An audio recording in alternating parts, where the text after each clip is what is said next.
Hi everyone, today we're going to talk about inequalities. Okay, I'm sure you all know inequality basically means A smaller than B or B bigger than A. Okay, so how do we know which one is bigger? I'm sure you all already pretty much figured out. A shortcut will be seeing the size. Okay, so which side is bigger? This side is bigger, so means B is the bigger one. Now I'm sure you all know this also. Okay, this is the equal sign. Okay, means if I have A and B, A is smaller or equal to B. Okay, as opposed to this one is like A is smaller than B. Means they can never be equal. Okay. Now in algebra, you can treat them all as the same as with the equal sign. Okay, but there are cases where by you might need to flip. Okay, now let's go through with how you can treat it as an algebra first. So you can see this, right? You can see this example. Okay, so we have 4x minus 3 bigger or equal to 21. So first step we do, like in all algebra, we push the 3 to the other side first. Okay, so we have 24, and then after that x 24 over 4, we get x is 6, right? So do we need to flip this?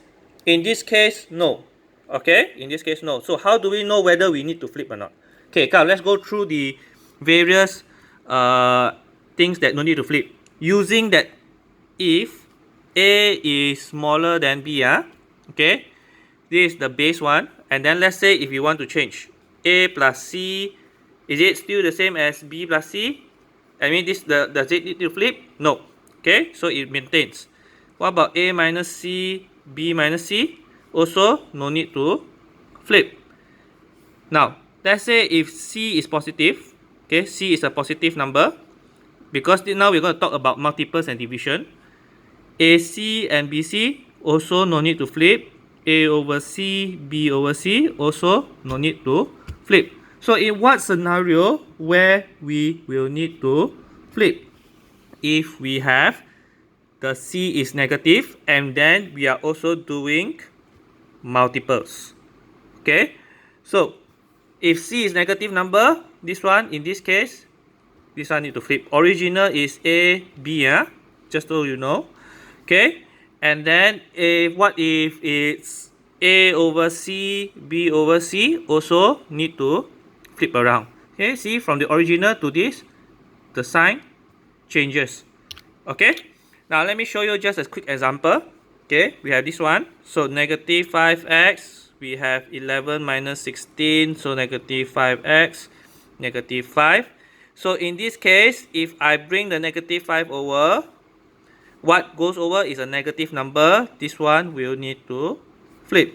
Okay, now if you don't believe this or don't understand this, you can make a simple example.